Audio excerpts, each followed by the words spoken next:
श्री शिवाय नमस्तुभ्यम श्री स्वामी समर्थ. भक्तो नमस्कार.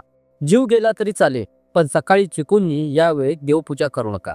घराला दोष लागतो, घरात 18 विश्व दारिद्र्य येईल. नमस्कार भक्तो, स्वामी सेवा या चॅनलवर मी तुमचे मनपूर्वक स्वागत करतो. जर तुम्ही श्री स्वामी समर्थांचे खरे भक्त असाल तर स्वामींचा आशीर्वाद तुमच्यावर सदैव राहील. या तर मग व्हिडिओला सुरुवात करूया. भक्तो, हिंदू धर्मात देवी देवतांची पूजा दररोज केली जाते, मग ते घर असो किंवा मंदिर. उपासना केल्याने मनाला शांती तर मिळते, शिवाय जीवनात मंगलमयता येते आणि देवाचा आशीर्वादही प्राप्त होतो. पण पूजेचे पुण्यफळ तेव्हाच मिळेल जेव्हा तुम्ही योग्य वेळी आणि नियमाने पूजा करा. चुकीच्या वेळी पूजा केल्यास देवी देवता नाराज होतात आणि अशा स्थितीत पूजा अपूर्णच मानली जाते. भक्त शास्त्रांमध्ये उपासनेशी संबंधित अनेक नियम सांगण्यात आलेले आहेत, ज्यांचे पालन करणे आवश्यक आहे. म्हणूनच जाणून घ्या पूजेसाठी योग्य वेळ कोणती आहे. भक्त, ज्योतिषशास्त्राच्या अनुसार तुम्ही दिवसभरात 5 वेळा पूजा करू शकता. यासाठी धर्मग्रंथात वेळ ही सांगितली गेलेली आहे. या वेळेचे अनुसरण करून तुम्ही तुमच्या श्रद्धेनुसार दिवसातून एकदा, दोनदा किंवा 5 वेळा पूजा करू शकता. भक्तो, प्रथम पूजा ब्रह्ममुहूर्त सकाळी 4:30 ते 5 पर्यंत आहे. दुसरी पूजा सकाळी 9 वाजेपर्यंत, मध्यान्ह पूजा दुपारी 12 वाजेपर्यंत, संध्याकाळची पूजा 4:30 ते 6 वाजेपर्यंत आणि शयन पूजा रात्री 9:30 तसेच बघतो, देवपूजेच्या वेळी बसण्याचे काही नियम आहे. लक्ष देऊन ऐका, माहिती फारच सुंदर आहे.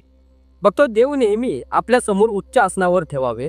आपल्या उजव्या बाजूस पूजेचे साहित्य व डाव्या बाजूस पाण्याचा तांब्या ठेवावा. देवाच्या चौरंगावर देवाऱ्यात आपल्या उजव्या बाजूस शंख व आपल्या डाव्या बाजूस घंटा ठेवावी. देवाच्या उजव्या बाजूस तुपाचा व डाव्या बाजूस तेलाचा दिवा ठेवावा. पूजेला दर्शनाला जाताना व पूजेला बसताना काही सूचना व पायात चप्पल घालून देवाच्या पूजेला जाऊ नये. वाहनात बसून पूजेला जाऊ नये. देवाच्या उत्सवात सेवा करावी. देवळात गेल्यावर देवाला साष्टांग नमस्कार घालावा. अशोभात व्यर्थ देवाची पूजा करू नये. गप्पा मारीत बडबड करीत पूजा करू नये. खोटे बोलत मोठ्याने ओरडत पूजा करू नये. स्त्रियांचा अनादर व अश्लील गप्पा मारत सुद्धा पूजा करू नये. स्नान करून उत्साहाने आनंदाने देवपूजा करावी. बघतो, पूजेचे योग्य फळ तेव्हाच मिळेल जेव्हा तुम्ही योग्य वेळी आणि नियमाने पूजा करा. चुकीच्या वेळी पूजा केल्यास देवी देवता नाराज होतात आणि पूजा अपूर्ण मानली जाते. भक्त, शास्त्रांमध्ये उपासनेशी संबंधित अनेक नियम सांगण्यात आलेले आहेत, ज्यांचे पालन करणे आवश्यक आहे. म्हणूनच जाणून घेऊया पूजेसाठी योग्य वेळ कोणती आहे. भक्त, देवपूजा करताना नेहमी स्वच्छ आणि धुतलेले कपडे घालूनच पूजा करावी. देवाची पूजा करताना नेहमी आसनावर बसावे. तसेच आपले आसन हे देवापेक्षा उंच नसावे. पूजेला सुरुवात करताना स्वतःच्या कपाळाला कुंकवाचा टिळा गंध लावून घ्यावे. पूजा करताना तुमचे मन हे एकाग्र असावे. देवपूजा करताना मध्येच उठू नये. पूजा करताना घंटाही देवघरात ठेवताना ती आपल्या डाव्या हाताला ठेवावी. शंख हा आपल्या उजव्या हाताला ठेवावा. तुपाचे निरंजन हे नेहमी आपल्या उजव्या बाजूला ठेवावं. विड्याची पाने पूजेसाठी वापरताना ते नेहमी पालते आणि देवाकडे गेट करून ठेवावे. नारळ ठेवताना नारळाची शेंडी ही देवाकडे करावी. पूजेच्या वेळी कधीही दिव्याने दुसरा दिवा लावू नये. देवाला नमस्कार करताना चप्पल घालून नमस्कार करू नये. तसेच देवघरात चप्पल घालून सुद्धा येऊ नये. तुम्ही तुमच्या घरी नियमितपणे पूजा करा आणि सुख आणि समृद्धीसाठी देवाला प्रार्थना करा. भक्त, यावेळी पूजा करणे टाळावी. माहिती खूपच अद्भुत व सुंदर आहे. नंबर 1, हिंदू शास्त्राच्या अनुसार दुपारी पूजा करू नये. हा काळ पूजेसाठी वर्ज्य मानला जातो. यावेळी केलेली पूजा देव स्वीकारत नाही. त्यामुळे दुपारी 12 ते 3 वाजेपर्यंत पूजा करू नये. यावेळी पूजा केल्याने तुम्हाला फळ मिळत नाही. नंबर 2, दुसरीकडे जर तुम्ही आरती केली असेल तर त्यानंतर पूजा करण्याची पद्धत करू नका. असे मानले जाते की पूजेच्या शेवटी आरती केली जाते आणि त्यानंतर देवता झोपी जातात. नंबर 3, मासिक पाळी दरम्यान महिलांनी कधीही पूजा करू नये. या काळात देवळात जाऊन देवाची पूजा करू नका आणि घरात पूजा करू नका. यासोबत देवी देवतांची मूर्ती, पवित्र वृक्ष, वनस्पती आणि पूजा साहित्याला सुद्धा मासिक पाळीच्या काळात हात लावू नये. बघतो, नंबर 4, घरामध्ये सूतक आणि पाटक बसवलेले असतानाही पूजा करू नका. म्हणजेच नवजात बालकाचा जन्म झाला किंवा घरी कोणी मरण पावले यावेळी सुद्धा पूजा करणे शुभ मानले जात नाही. नंबर 5, यासोबत ग्रहण वगैरे काळात पूजा करू नये. परंतु या काळात तुम्ही देवाचे ध्यान करू शकता आणि मंत्रांचा जप करू शकता. बघतो, अशा प्रकारे देवपूजा करताना हे नियम नक्की पाळा, नाहीतर देवपूजेचे संपूर्ण फळ मिळणार नाही. बघतो, आता घराच्या मंदिरात जळणारा दिवा आणि घंटी रोज जुळणाऱ्यांनी ही माहिती काळजीपूर्वक ऐका, नाहीतर संपूर्ण घर उद्ध्वस्त होईल. बघतो, चुकूनही तुमच्या देवघरातील मूर्ती आणि दिव्यासोबत ही चूक कधी तुम्ही करू नका, नाहीतर होईल विनाश. घरात येईल दरिद्रपणा आणि गरिबी. तर होय बघतो, कदाचित तुम्हीही या चुका करत असाल आणि त्यामुळेच तुमच्या घरात प्रगती होत नाही, पैसा येत नाही घरात गरिबीचे वातावरण निर्माण झालेले आहे, वारंवार प्रयत्न करून सुद्धा तुम्हाला यश मिळत नाही, तर त्यामागचे कारण तुमच्या चुका असू शकतात, ज्या तुम्ही अज्ञानाने करत आहात आणि नंतर तुम्हाला फक्त पश्चातापच करावा लागतो. म्हणूनच आजच्या या व्हिडिओत मी तुम्हाला पूजेच्या मंदिरातील काही गोष्टींबद्दल सांगणार आहे, ज्यांना ऐकल्यानंतर तुम्हीच म्हणाल, वा दादा, तुम्ही तर माझं नशीबच बदलून टाकले. तर होय बघतो, पूज्य गुरु महाराज म्हणतात की काही लोक पवित्र वस्तूंचा आदर करून त्या मंदिरात ठेवतात आणि तिथेच सर्वात मोठी चूक करतात. म्हणून बघतो आजच्या या व्हिडिओमध्ये मी तुम्हाला सांगणार आहे की पूजेच्या मंदिरात कोणत्या वस्तू ठेवाव्यात आणि कोणत्या वस्तू ठेवू नये. मंदिरात दिवा किती वाजता लावावा, दिवा लावताना कोणता मंत्र म्हणावा, घंटा सकाळी वाजवावी का संध्याकाळी, शंख केव्हा आणि किती वेळा वाजवावा, शंख वाजवताना कोणता मंत्र म्हणावा, या सर्व गोष्टी मी एका मागोमागे एक सांगणार आहे. आणि प्रिय भक्तो, मी तुम्हाला हे सुद्धा सांगणार आहे की पूजेच्या मंदिरातील दिवा रोज धुवावा की नाही, मंदिरात किती मूर्त्या ठेवाव्यात, या 7-8 महत्त्वाच्या गोष्टींची सविस्तर चर्चा आज आपण करणार आहोत. म्हणून या महत्त्वाच्या माहितीचा लाभ घ्या, कारण लाखो रुपये खर्च करून सुद्धा तुम्हाला ही माहिती कोणीही देणार नाही. बघतो, मी काही काल्पनिक किंवा बनावट सांगत नाहीये. मी ज्योतिषशास्त्र, धर्मशास्त्र आणि ऋषीमुनींच्या ज्ञानावर आधारित माहिती तुम्हाला सोप्या भाषेत सांगतो, म्हणून तुम्हाला ही माहिती मोफत आणि सहज उपलब्ध होईल. बघतो, एक गोष्ट लक्षात ठेवा. एका भक्ताने विचारलं होतं की दादा, आम्ही खूप पूजा करतो पण त्याचा काहीही फायदा होत नाही, उलट नुकसान होतं. तर या प्रश्नाची उत्तरही मी या व्हिडिओत देणार आहे, म्हणून शेवटपर्यंत हा व्हिडिओ तुम्ही नक्की बघा. माझं काम तुम्हाला सल्ला देणं आहे, मी फक्त एक मार्गदर्शन करू शकतो. हे ऐकून घेतलं आणि पाळलं तर तुमचंच यात भलं होईल. हा व्हिडिओ शेवटपर्यंत पाहिल्यावर तुम्हाला कुठल्याही अडचणींचा सामना करावा लागणार नाही. तुम्ही स्वतः समंजस आहात, बाकी तुमचीच मर्जी राहील. बघतो, आता अधिक वेळ न घालवता आपण मुख्य माहितीला सुरुवात करूया. पूज्य गुरु महाराज म्हणतात की देवपूजा आपल्या जीवनाचा एक महत्त्वाचा भाग आहे. प्रत्येक जण कोणत्या ना कोणत्या देवाची पूजा करतो आणि त्याचा लाभही मिळतो. पण तुम्हाला माहिती आहे का, लहान चुका तुमच्या पूजेचा संपूर्ण फायदा मिळण्यात अडथळा आणू शकतात. या चुका नकळत होतात आणि आपण त्या दुर्लक्ष करतो. आपल्या शास्त्रांमध्ये या गोष्टींचा विशेष उल्लेख केला गेलेला आहे, जेणेकरून आपण पूजेमध्ये पूर्ण फळ प्राप्त करू शकू. आता या व्हिडिओमध्ये आपण घराच्या मंदिरातील दिवा आणि घंटीचा योग्य उपयोग व त्यांच्या देखभालीबद्दल चर्चा करू. दिवा रोज धुवावा का आठवड्यातून 1-2 वेळा, धातूचा दिवा असेल तर तो कधी स्वच्छ करावा, मातीचा दिवा कोणत्या प्रसंगी वापरावा, मंदिरात कोणत्या प्रकारची घंटी असावी, घंटी किती वेळा वाजवावी आणि केव्हा वाजवावी, संध्याकाळच्या पूजेमध्ये घंटी वाजवावी का, या सर्व प्रश्नांची उत्तरे तुम्हाला या व्हिडिओमध्ये मिळतील. बघतो, हा व्हिडिओ पूर्ण पाहणे खूप महत्त्वाचं आहे, कारण अपूर्ण माहिती कधी कधी चुकीच्या समजुती निर्माण करू शकते. या ज्ञानवर्धक माहितीला मी तुमच्या सोयीसाठी सोप्या आणि स्पष्ट भाषेत मांडलेले आहे. सर्वप्रथम आपण मातीच्या दिव्याबद्दल बोलूयात. बघतो, हा दिवा दिवाळी आणि इतर धार्मिक सण, पूजा, अनुष्ठान यासाठी प्रामुख्याने वापरला जातो. घराच्या मंदिरात किंवा दाराजवळ हा दिवा लावणे अत्यंत शुभ मानले जाते. पण मंदिरात ठेवल्यास यासोबत काही नियम जोडलेले असतात. मातीचा दिवा शुभतेचा प्रतीक मानला जातो. तुम्ही तो घराच्या मंदिरात वापरू शकता, कारण तो कोणत्याही वास्तुदोषाला कारण ठरत नाही, पण तो वापरण्याचा एक नियम आहे. मातीचा दिवा एकदा जळल्यानंतर तो पुन्हा मंदिरात ठेवू नये. प्रत्येक वेळी नवीन मातीचा दिवा वापरणे शुभ मानले जाते. पहा बघतो, आता धातूच्या दिव्यांबद्दल बोलायचे झाल्यास तुम्ही पाहिलेच असेल की अनेक लोक पितळ किंवा तांब्याच्या दिव्यांचा वापर करतात. हे दिवे केवळ सुंदर दिसतात असे नाही, तर त्यांचे धार्मिक महत्त्वही आहे. जर तुम्ही हे दिवे वापरत असाल तर त्यांची स्वच्छता फार महत्त्वाची आहे. हे दिवे रोज धुवून स्वच्छ केले पाहिजे. सर्वात उत्तम उपाय म्हणजे गंगाजलाने त्यांची शुद्धीकरण करणे. गंगाजलाने धुतल्याने दिव्याची पवित्रता आणि घरात सकारात्मक ऊर्जा टिकून राहते. तुम्ही हे आपल्या सेवेत अंतर्भूत करा, कारण आठवड्यातून 1-2 वेळा धुण्याने त्यांची पूर्ण शुद्धी होत नाही. फक्त आता घराच्या मंदिरातील घंटी संबंधित बोलूया. घराच्या मंदिरात सहसा पितळेची घंटी असते. पितळेच्या घंटीचा आवाज सकारात्मक ऊर्जा वाढवतो आणि नकारात्मक ऊर्जा दूर करतो. घंटीसाठी कधीही दक्षिण दिशेचा वापर करू नये, कारण तो अशुभ मानला जातो. घंटीसाठी योग्य स्थान म्हणजे पूजास्थळाच्या जवळ किंवा मंदिराच्या प्रवेशद्वाराजवळ गरुडाचे कोरीव काम असलेली घंटी सर्वात शुभ मानली जाते आणि ती सर्वोत्तम मानली जाते. आता पाहूयात घरात घंटी किती वेळा वाजवावी. भक्त भोग अर्पण करताना घंटी 5 वेळा वाजवावी, यामुळे देव भोग लवकर स्वीकारतात. पूजेच्या वेळी घंटी सतत किंवा फार मोठ्या आवाजात वाजवू नये, ती केवळ 3 वेळा वाजवावी. घंटी नेहमी उजव्या हाताने वाजवावी आणि तोंड समोरच्या दिशेने असावे. घंटी दक्षिण दिशेत ठेवू नये, कारण ती कोणत्याही पूजेच्या सामग्रीसाठी अशुभ जाते. मंदिरात घंटी ठेवताना तिचे तोंड पूजास्थळाच्या दिशेने असावे. घंटी फक्त सकाळच्या पूजेमध्ये वाजवावी, संध्याकाळच्या पूजेमध्ये घंटी वाजवणे शुभ मानले जात नाही. या नियमांचे पालन केल्यास तुमची पूजा अधिक फळदायी सिद्ध होईल. बघतो आता पाहूयात घरात घंटी किती वेळा वाजवावी. यासोबत एक महत्त्वाची गोष्ट म्हणजे जेव्हा तुम्ही मंदिरात जाता, विशेषतः बाहेरील मंदिरात, तेव्हा प्रवेश करताना घंटी वाजवावी. मंदिरातून बाहेर पडताना घंटी वाजवण्याची तुम्हाला गरज नसते. घंटी वाजवल्याने हे दर्शवते की तुम्ही मंदिरात प्रवेश करत आहात आणि तुम्ही तुमची उपस्थिती दर्शवता. एकदा घंटी वाजवल्याचा अर्थ असा होतो की तुम्ही देवाच्या दरबारात प्रवेश केलेला आहे आणि आता तुम्ही त्यांची पूजा सुरू करत आहात. जर तुम्ही 2 वेळा घंटी वाजवली तर याचा अर्थ असा होतो की तुम्ही तुमची प्रार्थना किंवा मनातील गोष्ट देवासमोर मांडत आहात. चला बघतो आता मी तुम्हाला काही अशा गोष्टींबद्दल सांगणार आहे ज्या कदाचित तुम्हाला कोणीच सांगणार नाहीत.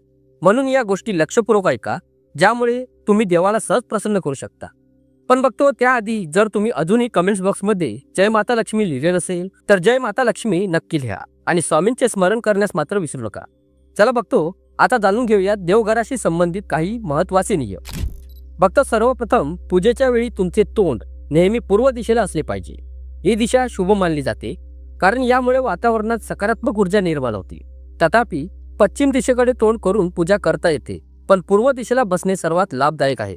लक्षात ठेवा, घराच्या पायऱ्यांच्या जवळ पूजाघर किंवा मंदिर बांधणे शुभ मानले जात नाही.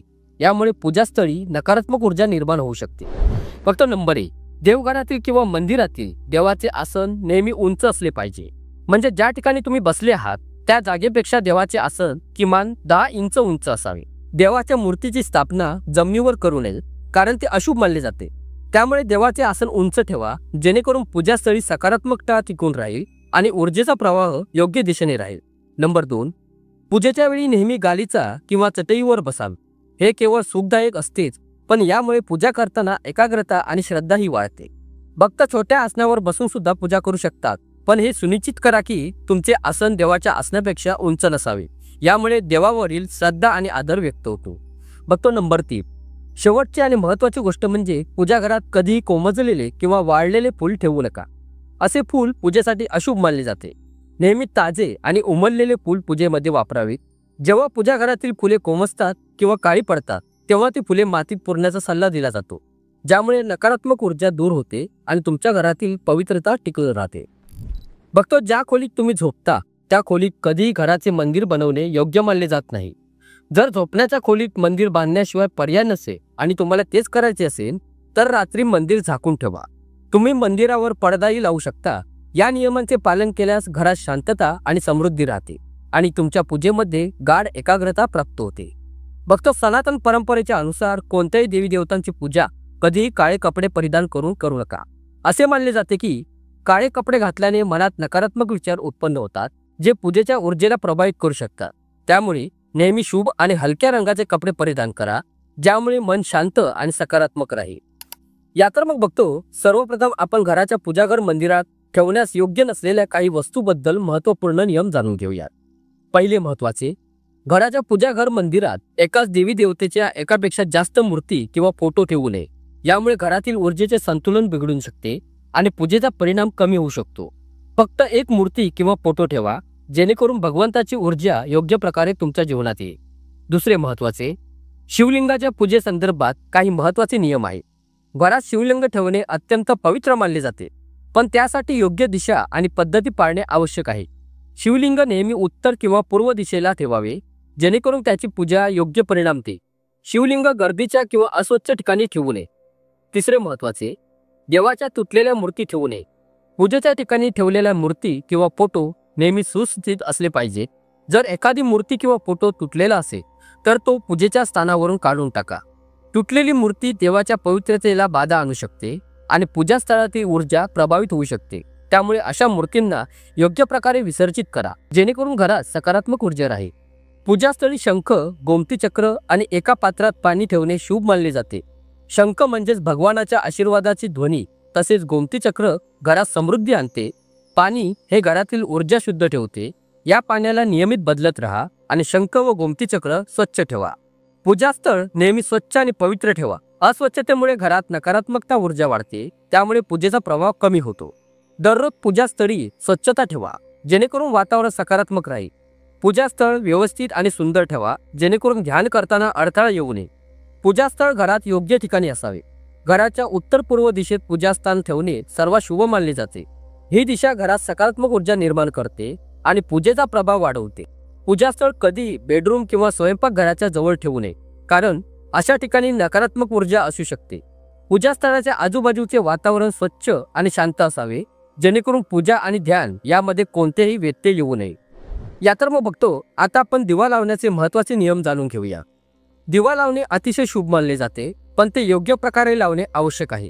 योग्य पद्धतीने दिवा लावल्याने देवाची कृपा प्राप्त होते आणि घरात सकारात्मक ऊर्जा निर्माण होतो। आता पाहूयात दिवा लावताना लक्षात ठेवण्यासारखे महत्त्वाचे नियम। लक्ष देऊन ऐका बघतो, माहिती फारच अद्भुत व सुंदर आहे। दिवा देवाच्या मूर्तीच्या शेजारी ठेवा, त्यामुळे प्रकाश शुभ आणि पवित्र राहतो। खंडित दिवा कधी लावू नये, कारण यामुळे पूजा अशुद्ध होऊ शकते। एकाच वेळी 2 दिवे एकत्र पेटवू नये, कारण यामुळे ऊर्जा असंतुलित होऊ शकते। तेल आणि तुपाचा दिवा एकत्र लावू नये, कारण दोन्हींची ऊर्जा वेगळी असते आणि यामुळे पूजेचा प्रभाव कमी होऊ शकतो। बघतो वास्तुशास्त्राच्या अनुसार तुपाचा दिवा डावीकडे ठेवा, तेलाचा दिवा उजवीकडे ठेवा। हे नियम पाळल्यास पूजास्थळी सकारात्मक ऊर्जा राहते आणि संपूर्ण घरात शुभ परिणाम होतो। बघतो तिसरे महत्त्वाचे म्हणजे ज्योतिषशास्त्राच्या अनुसार दिवा कधीही पश्चिम दिशेला ठेवू नये। पश्चिम दिशा नकारात्मक ऊर्जेची दिशा मानली जाते आणि तिथे दिवा ठेवण्याने पूजेचा प्रभाव कमी होऊ शकतो। दिवा उत्तरेला किंवा पूर्व दिशेला ठेवणे सर्वोत्तम असते, कारण या दिशा पूजेमध्ये सकारात्मक ऊर्जा निर्माण करतात आणि तुमच्या पूजेला फळदायी बनवतात। चौथे महत्त्वाचे म्हणजे दिवा लावताना त्याची वात पूर्व किंवा उत्तर दिशेला असावी। या दिशांना सकारात्मक ऊर्जा निर्माण करणाऱ्या दिशा मानली जाते आणि त्यामुळे तुमच्या पूजेत अधिक शक्ती आणि प्रभाव वाढतो। तसेच बघतो पूजेमध्ये तुपाच्या दिव्यामध्ये कापसाची वात आणि तेलाच्या दिव्यामध्ये लाल मौलीची वात वापरणे शुभ मानले जाते। रुईच्या वातीमुळे दिव्याचा प्रकाश स्थिर आणि स्वच्छ राहतो, तर लाल मौलीच्या वातीमुळे वातावरणात सकारात्मक ऊर्जा निर्माण होते। पाचवे महत्त्वाचे म्हणजे नवरात्रीमध्ये देवी दुर्गा आणि लक्ष्मीच्या पूजेमध्ये गोल वात असलेला दिवा पेटवू नये। असे केल्यास पूजेवर प्रतिकूल परिणाम होऊ शकतो। नवरात्र आणि विशेष पूजेच्या वेळी दिव्याचा आकार आणि वात योग्य प्रकारे निवडावी, जेणेकरून देवी देवतांची कृपा तुम्हाला लाभेल। 6वी गोष्ट म्हणजे तुपाचा दिवा पेटवल्यानंतर लगेच तेलाचा दिवा पेटवू नये। दोन्ही दिव्यांच्या दरम्यान काही वेळेचे अंतर ठेवावे, जेणेकरून वातावरण शुद्धता आणि संतुलित राहील। पूजेमध्ये दिवा लावण्याच्या योग्य वेळेचा आणि पद्धतीचा अवलंब करा। 7वी गोष्ट म्हणजे दिवा तेव्हाच पेटवावा जेव्हा भगवान जागृत असतात, म्हणजेच सकाळी आणि संध्याकाळी। सकाळच्या पूजेदरम्यान दिवा लावा आणि संध्याकाळच्या आरतीसाठी दिवा प्रज्वलित करा। यावेळी दिवा लावल्याने सकारात्मक ऊर्जा वाढते आणि पूजेसाठी हे सर्वोत्तम वेळ आहे। 8वी गोष्ट म्हणजे दिवा लावण्याला धार्मिक महत्त्व तर आहेच, पण त्याचे वास्तुशास्त्र आणि ज्योतिषशास्त्रामध्ये विशेष स्थान आहे। दिवा लावल्याने घरामध्ये सकारात्मक ऊर्जा निर्माण होते आणि चक्र संतुलित राहतात। तो दिवा नकारात्मकता दूर करतो आणि वातावरण शुद्ध करतो। दिव्याच्या प्रकाशामुळे फक्त घराची ऊर्जा बदलत नाही, तर मानसिक शांतीही तुम्हाला मिळते। म्हणूनच पूजेमध्ये दिवा लावताना वरील सर्व नियमांचे पालन करावे। असे केल्याने तुमच्या जीवनात देवाची कृपा सदैव राहील आणि घरात सदैव सकारात्मकतेचा संचार राहील। तर फक्त तुम्हाला ही माहिती कशी वाटली ते मला कमेंट्स करून नक्की कळवा। जर तुम्ही माता लक्ष्मीचे खरे भक्त असाल आणि तिचे प्रेम व आशीर्वाद तुम्हाला मिळवू इच्छित असाल, तसेच तिचा तुमच्या घरी वास व्हावा असे तुम्हाला वाटत असेल, तर हा व्हिडिओ लाईक करा आणि जय माता लक्ष्मी कमेंट्समध्ये टाईप करा।